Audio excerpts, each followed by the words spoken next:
Welcome to week 3 of the mini term for this is fall 2014, and I'm your online instructor, Diana Block.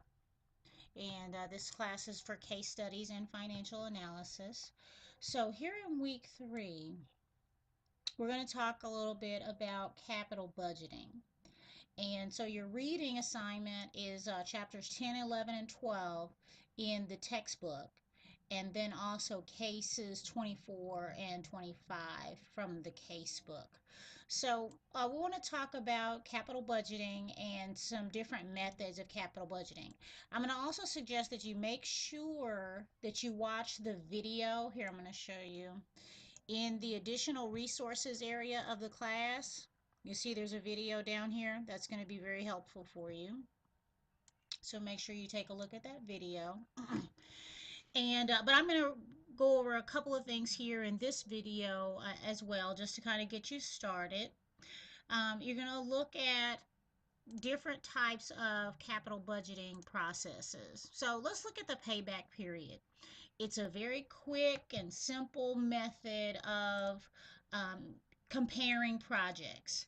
And all you're going to do here is very quick and simple.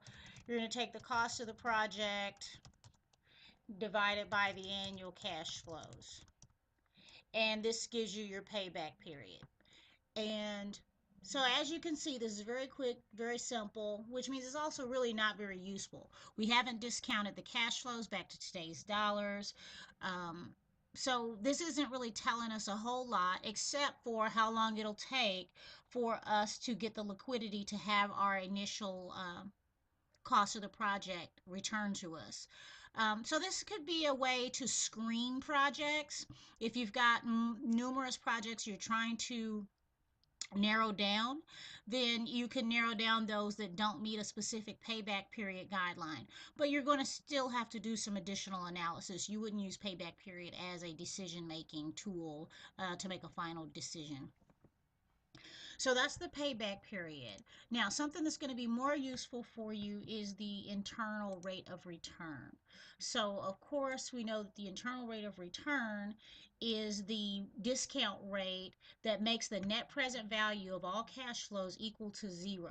So this is the rate that the project is able to generate itself.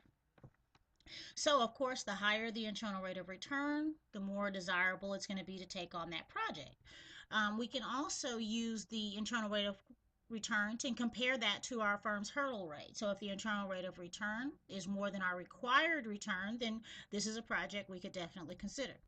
We could also compare the internal rate of return to current returns in the securities market. So is this the best investment based on returns, or is there somewhere else we could put the money we would spend on this project? So the internal rate of return gives us an easy number to use that will actually tell us how much value compared to our requirements or compared to other investments that this particular project is going to generate for us. And Excel does make it pretty simple to calculate this. If you have all of the cash flows for the entire project per period, Excel can easily calculate that for you. And there's a function in Excel called IRR. Yeah, IRR. And so Excel can actually calculate that for you, the internal rate of return on a project. Get rid of this, okay? But the most likely, in most cases, what's assumed to be the most appropriate method of ranking projects for capital budgeting is the net present value method.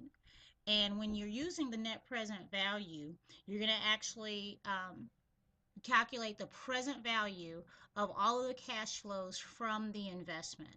So you have your initial cash flow, which is in today's dollars.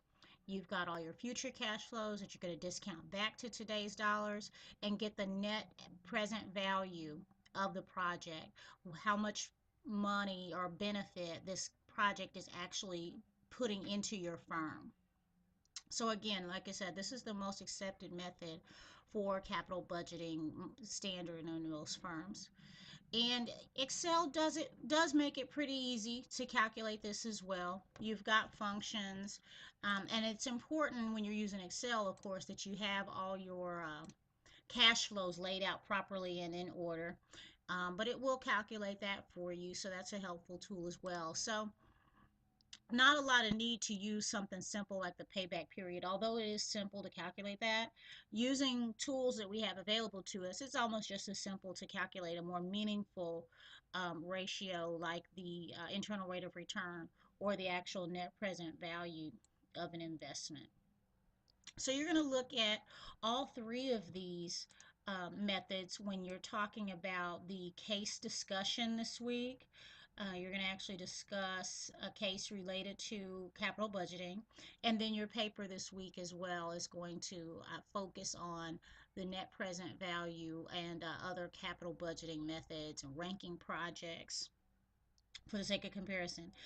As I mentioned at the beginning, make sure you also view that full video that's in the additional learning resources area, and that will additionally help you with understanding of the material. And I'm available by phone or email if you need to reach me during the week. Feel free to give me a call, and I will talk to you in the discussion area, and I wish you a great week.